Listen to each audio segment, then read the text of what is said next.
নমস্কাৰ বন্ধুসকল আপোনালোক সকলোকে মোৰ স্বাস্থ্য ৰক্ষাৰ চেনেলটোলৈ স্বাগতম জনাইছো। আজি আপোনালোকৰ বাবে এটি নতুন ভিডিঅ' লৈ আহিছো।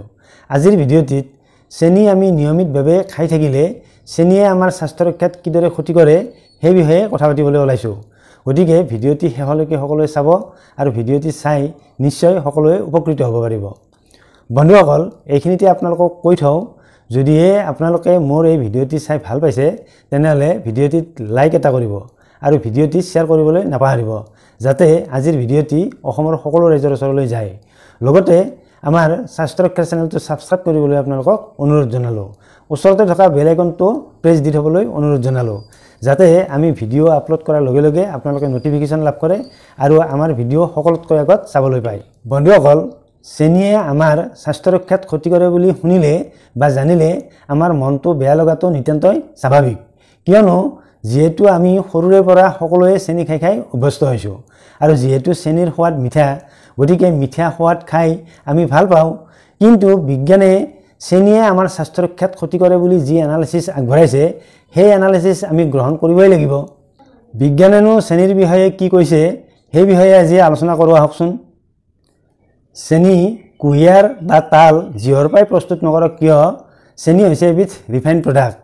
চেনি ৰিফাইণ্ড প্ৰডাক্ট হোৱাৰ বাবে চেনিত কেলৰিৰ বাহিৰে কোনো ধৰণৰ নিউট্ৰিশ্যন ভেলু নাথাকে। সেইবাবে নিয়মিতভাৱে চেনি খোৱাৰ ফলত আমাৰ শৰীৰত কেলৰি জমা হৈ হৈ শকত হোৱাৰ চান্সটো থাকে আৰু দিনক দিনে শকত হৈ যোৱাৰ ফলত আমাৰ উচ্চ ৰক্তচাপ বা ডায়েবেটিছৰ নিচিনা ৰোগ হোৱাৰ চান্সটো বাঢ়ি যায়। এইটো কোৱা নাই যে চেনি খালে উচ্চ ৰক্তচাপ হয় বা ডায়েবেটিছ হয়।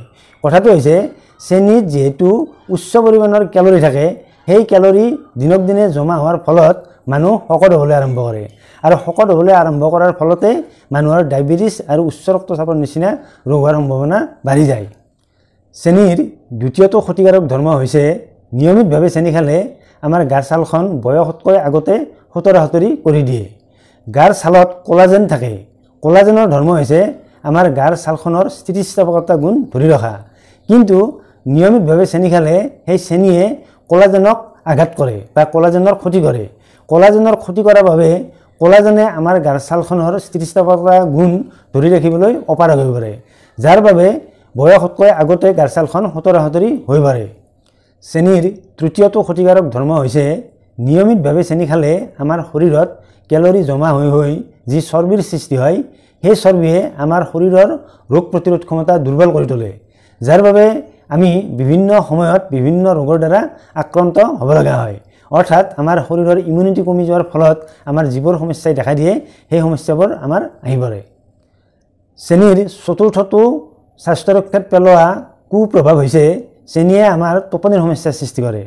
যিসকল লোকৰ টোপনিৰ সমস্যা থাকে, অৰ্থাৎ যিসকল লোকৰ টোপনি কম হয় বা টোপনি পাতল হয়, তেওঁলোকে যদি চেনি খোৱাটো বন্ধ কৰি দিয়ে তেনেহ'লে তেওঁলোকৰ এনে টোপনিৰ সমস্যা অতি সোনকালে ভাল হৈ যায়।